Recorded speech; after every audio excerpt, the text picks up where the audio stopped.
2 कोटी रुपयांच्या विमा रकमेकरिता प्रियकरासोबत संगनमत करून पत्नीनेच पतीचा खून केल्याच्या प्रकरणात आता आणखी एक धक्कादायक ट्विस्ट समोर आलाय.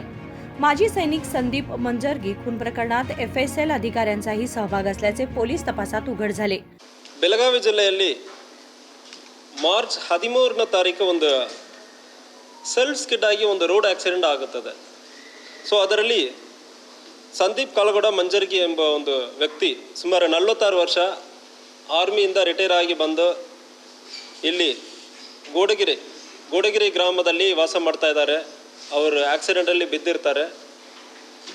ಎಮ್ಕಂಡ್ಮಾಡಿ ಪೊಲೀಸ್ ಸ್ಟೇಷನ್ ಲಿಮಿಟ್ಸಲ್ಲಿ ಇದು ಒಂದು ಘಟನೆ ಆಗುತ್ತದೆ.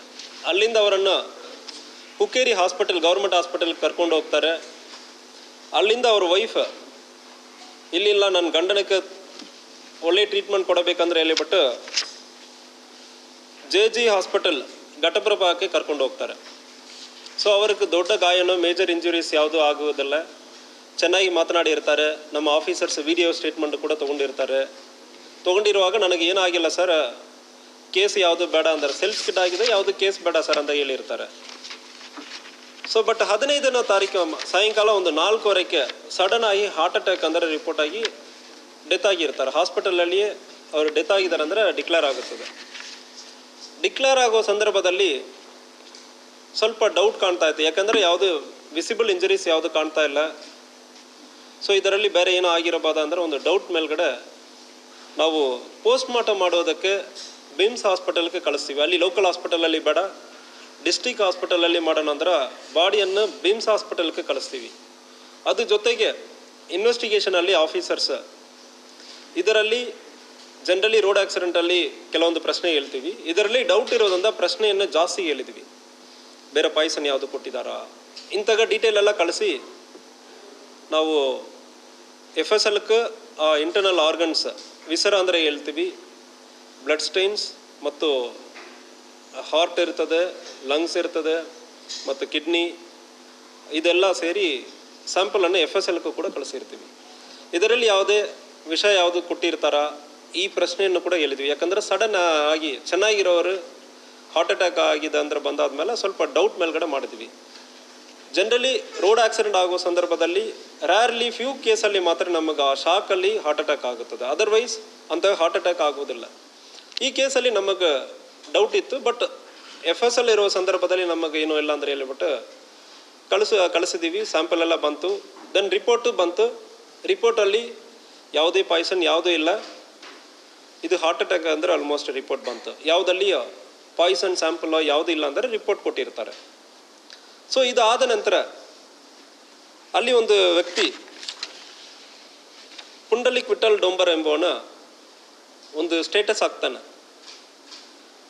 ಸ್ಟೇಟಸ್ ಹಾಕಿಬಿಟ್ಟು ನೀವು ಎಲ್ಲ ಕ್ರೈಮು ನಮ್ಮ ಎಲ್ಲ ಏನೇನು ಆಗಿದೆ ಅಂದರೆ ನನಗೆ ಗೊತ್ತಿದೆ, ಪೊಲೀಸರಿಗೆ ನಾನು ತಿಳಿಸ್ತೀನಿ. ಸೊ ಆಕ್ಸಿಡೆಂಟ್ ಹೆಂಗೆ ಆಯಿತು, ಅದು ಏನಾಗಿದೆ ಅಂತ ಒಂದು ವೇಗಾಗಿ ಒಂದು ಸ್ಟೇಟಸನ್ನು ಇಡ್ತಾನೆ. ಅವನು ಯಾರಂದ್ರೆ ಈ ಡೆತ್ ಆಗಿರೋರ್ಗೆ ಪರಿಚಯ ಇರೋವನು.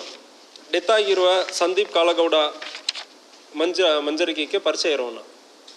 ಇವನು ಫ್ಯಾಮಿಲಿ ಫ್ರೆಂಡ್ ಥರ. ಅವನಾಗಿ ನಂತರ ಅವನನ್ನು ಕರ್ಕೊಂಡು ಬಂದು ವಿಚಾರಣೆ ಮಾಡೋ ಸಂದರ್ಭದಲ್ಲಿ ಇದರಲ್ಲಿ ಒಂದು ದೊಡ್ಡ ಕ್ರೈಮ್ ಮತ್ತು ಇದರಲ್ಲಿ ಭಾಳಷ್ಟು ಮಂದಿ ಇನ್ವಾಲ್ವ್ ಆಗಿರೋದು ಕಂಡು ಬಂದಿರ್ತದೆ. ಈ ಕ್ರೈಮ್ ಫಸ್ಟ್ ಆಫ್ ಆಲ್ ಯಾಕೆ ಆಗಿದೆ ಅಂದರೆ, ಇವನು ಪುಂಡಲಿಕ್ ವಿಠಲ್ ಡೊಂಬರ್, ಇವನಕ್ಕೊಂದು 25 ವರ್ಷ. ಇವನು ಇನಿಷಿಯಲಿ ಒಂದು ಪಾವ್ ಬಜಿ ವಡಾಪಾವ್ ಇದೆಲ್ಲ ಮಾಡಿಕೊಂಡು ಇರ್ತಾನೆ. ಆವಾಗ ಈ ರಿಟೈರ್ಡ್ ಆರ್ಮಿ ಪರ್ಸನ್, ಈಗ ಈ ಕೇಸಲ್ಲಿ ಯಾರು ಡೆತ್ ಆಗಿದ್ದಾರೋ ಅವರು ಬಂದ್ಬಿಟ್ಟು ಇವನ ಜೊತೆ ಪರಿಚಯ ಮಾಡಿಕೊಂಡು ಸ್ನ್ಯಾಕ್ಸ್ ತಿಂತಾ ಇರೋ ಸಂದರ್ಭದಲ್ಲಿ ಇಬ್ಬರು ಸೇರಿ ನಾವು ಒಂದು ಹೋಟೆಲ್ ಥರ ಸ್ಟಾರ್ಟ್ ಮಾಡೋಣ ಅಂದರೆ ಹೇಳೋ ಸಂದರ್ಭದಲ್ಲಿ ಇಬ್ಬರು ಸೇರಿ ಹಿಡ್ಕಲ್ ಡ್ಯಾಮ್ ಹತ್ರ ಒಂದು ಸಣ್ಣದಾಗಿ ಟೀ ಅಂಗಡಿ ಮತ್ತು ಪೆಟ್ಟಿ ಶಾಪ್ ಥರ ಇಟ್ಕೊಂಡು ಇಬ್ಬರು ಮಾಡ್ತಾರೆ. ಆ ಸಂದರ್ಭದಲ್ಲಿ ಮೃತಪಟ್ಟಿರೋರ ಹೆಂಡತಿ ಸುಮಾ ಮಂಜರ್ಗಿ, ಇವ್ರಿಗೊಂದು 36 ವರ್ಷ, ಅವರಿಗೂ ಇವನಕ್ಕೂ ಪರಿಚಯ ಆಗುತ್ತದೆ. ಇದು ಒಂದು 3-4 ವರ್ಷ ಹಿಂದೆಯಿಂದ ಇದು ನಡೀತಾ ಇದೆ. ಇವರು 2023 ಡಿಸೆಂಬರಲ್ಲಿ ಆಲ್ಮೋಸ್ಟ್ ರಿಟೈರ್ ಆಗಿ ಬರ್ತಾರೆ. 2024, 25, 26 ಸೊ 2.5 ವರ್ಷದಿಂದ ಸುಮಾರು ಇವರಿಗೆ ಈ ಪರಿಚಯ ಉಂಟಾಗಿರ್ತದೆ. ಅವಾಗಿಂದ ಈ ಲೇಡಿಗೆ ಪರಿಚಯ ಆಗಿರ್ತದೆ. ಇಬ್ಬರು ಸೇರಿಕೊಂಡು ಇನ್ಶೂರೆನ್ಸ್ ಮಾಡ್ತಾರೆ. ಮೃತಪಟ್ಟಿರೋರ ಮೇಲ್ಗಡೆ ಇನ್ಶೂರೆನ್ಸ್ ಮಾಡ್ತಾರೆ. SBIಯಲ್ಲಿ ಒಂದು ಇನ್ಶೂರೆನ್ಸ್ ಮತ್ತು HDFCಯಲ್ಲಿ 2 ಇನ್ಶೂರೆನ್ಸ್ ಒಟ್ಟು ಅಮೌಂಟ್ ಸುಮಾರು 2 ಕೋಟಿ. ಆಕ್ಸಿಡೆಂಟಲ್ಲಿ ಡೆತ್ ಆಗುವ ಸಂದರ್ಭದಲ್ಲಿ 2 ಕೋಟಿ ಸಿಗ್ತದೆ. ಈ ಇನ್ಶೂರೆನ್ಸ್ ಯಾವ ರೀತಿಯಲ್ಲಿ ಅಂದರೆ ವರ್ಷಕ್ಕೆ ಒಂದು 4 ವರ್ಷ 5 ವರ್ಷಕ್ಕೆ ಒಂದಲ್ಲಿ SBIಯಲ್ಲಿ ವರ್ಷಕ್ಕೆ 5 ಲಕ್ಷ ಕಟ್ಟೋದು. ಆಫ್ಟರ್ 5 ವರ್ಷ ಕಟ್ಟಬೇಕು. 6ನೇ ವರ್ಷ ಬಿಟ್ಟಾದ್ಮೇಲೆ ನೆಕ್ಸ್ಟ್ 7ನೇ ವರ್ಷದಿಂದ ರಿಟರ್ನ್ ಬರ್ತದೆ. ಒಂದು ವೇಳೆ ಈ ಮಧ್ಯದಲ್ಲಿ ಡೆತ್ ಆಗುವ ಸಂದರ್ಭದಲ್ಲಿ ಆಕ್ಸಿಡೆಂಟಲ್ ಕವರೇಜ್ ಸಿಗ್ತದೆ. ಇದೇ ರೀತಿಯಲ್ಲಿ HDFCಯಲ್ಲಿ ಒಂದು 2 ಇನ್ಶೂರೆನ್ಸ್ 1.6 ಲ್ಯಾಕ್ ಪ್ರತಿ ವರ್ಷ ಕಟ್ಟೋದು, ಒಂದು 5-6 ವರ್ಷ ಕಟ್ಟೋದು. ಅದಾದ್ಮೇಲೆ ಬೆನಿಫಿಟ್ ಬರ್ತದೆ. ಮಧ್ಯದಲ್ಲಿ ಆಕ್ಸಿಡೆಂಟ್ ಆಗುವ ಸಂದರ್ಭದಲ್ಲಿ ಅದಕ್ಕೆ ದುಡ್ಡು ಬಹಳಷ್ಟು ಬರ್ತದೆ. ಇನ್ನೊಂದು HDFCಯಲ್ಲಿ 1 ಲಕ್ಷ. ಇದೇ ರೀತಿಯಲ್ಲಿ 3 ಇನ್ಶೂರೆನ್ಸ್ ಪ್ಯಾಕೇಜ್, SBIಯಲ್ಲಿ 1, HDFCಯಲ್ಲಿ 2. ಒಟ್ಟು ಸುಮಾರು ಆಕ್ಸಿಡೆಂಟಲ್ ಇನ್ಶೂರೆನ್ಸ್ ಕವರೇಜ್ ಒಂದು 2 ಕೋಟಿ ಬರ್ತದೆ. ಆಕ್ಸಿಡೆಂಟಲ್ಲಿ ಇವರು ಡೆತ್ ಆಗೋ ಸಂದರ್ಭದಲ್ಲಿ 2 ಕೋಟಿ ಬರ್ತದೆ ಅಂದರೆ ಪ್ಲಾನ್ ಮಾಡಿಕೊಂಡು ಇನ್ಶೂರೆನ್ಸನ್ನು ಇವರು ತಯಾರಿ ಮಾಡಿರ್ತಾರೆ. ಸೊ ಇದರಲ್ಲಿ ಇನ್ನೊಂದು ವಿಚಾರಣೆ ನಡೀತಾ ಇದೆ. ಇನ್ಶೂರೆನ್ಸ್ ಮೃತಪಟ್ಟಿರೋರ್ಗೂ ಗೊತ್ತಿಲ್ಲದೆ ಮಾಡಿರೋದಾಗಿ ಒಂದು ತಿಳಿದು ಬರ್ತಾ ಇದೆ. ಗೊತ್ತಿತ್ತು ಅವರೇ ಮಾಡಿದ್ದಾರೆ ಅಂದರೆ ಒಂದು ಸ್ಟೇಟ್ಮೆಂಟ್, ಕಾಂಟ್ರಡಿಕ್ಟರಿ ಸ್ಟೇಟ್ಮೆಂಟ್ ನಮಗೆ ಬಂದಿದೆ. ಅದನ್ನು ಕೂಡ ಆ ದಾಖಲಾತಿಯಲ್ಲೂ ಕೂಡ ಅವ್ರಿಗೆ ಗೊತ್ತಿದ್ದು ಮಾಡಿದಾರ, ಮೃತಪಟ್ಟಿರೋ ಗೊತ್ತಿಲ್ಲದೆ ಅವರ ಹೆಸರಲ್ಲಿ ಮಾಡಿದಾರ ಎಂಬುದ್ರ ಬಗ್ಗೆ ಕೂಡ ತನಿಖೆಯನ್ನು ಮಾಡ್ತಾ ಇದ್ದೀವಿ. ಸೊ ಅದು ಮುಂದೆ ತನಿಖೆ ಆಗಬೇಕು, ಅದು ತನಿಖೆಯಲ್ಲಿ ಇದೆ. ಸೊ ಇವ್ರಿಗೆ ಅಕ್ರಮ ಸಂಬಂಧ ಮತ್ತು ಇನ್ಶೂರೆನ್ಸಲ್ಲಿ 2 ಕೋಟಿ ಬರ್ತದೆ. ಇದನ್ನು ಇವರು ಪ್ಲಾನ್ ಮಾಡ್ತಾರೆ.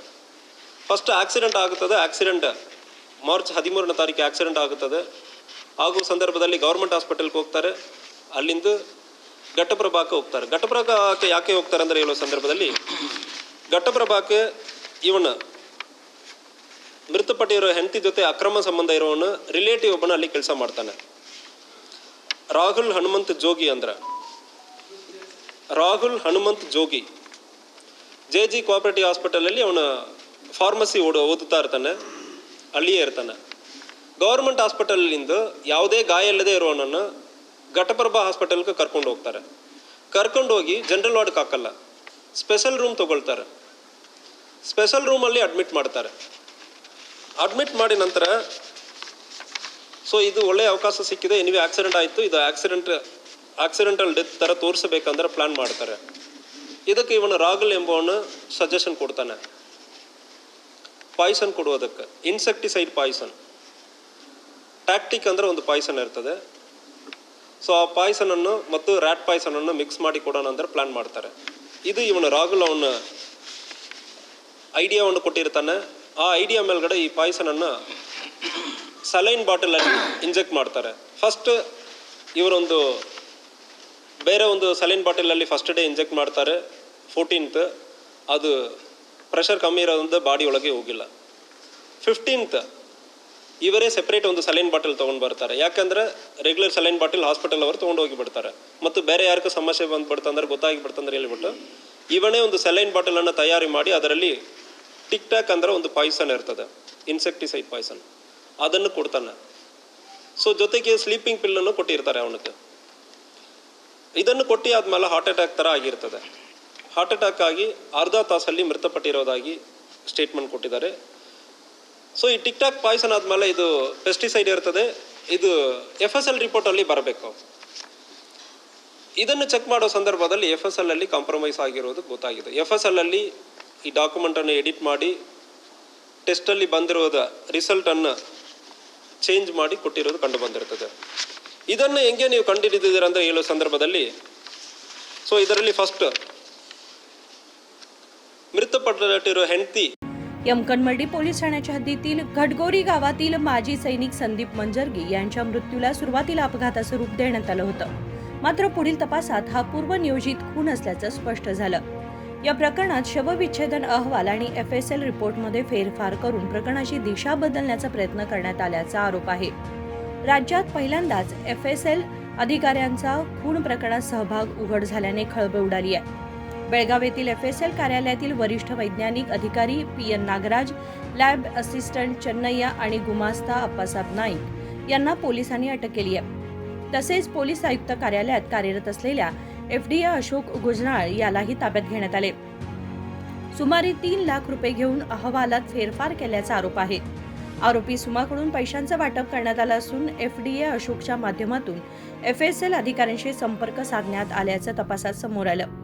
या प्रकरणात आतापर्यंत पत्नी सुमासह तिचा प्रियकर पुंडलिक, मित्र सचिन यांच्यासह एकूण 9 आरोपींना अटक करण्यात आली असून पोलीस पुढील तपास करत आहेत.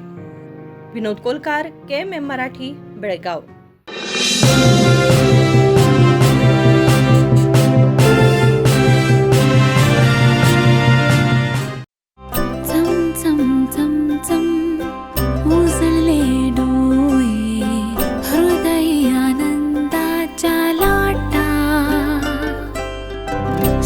क्षण आले, क्षण प्रेमळ है, रेशमात गुंफून सोनेरी. BS Channabasappa and Sons, The Textile Mall, Tilakvadi, Belagavi.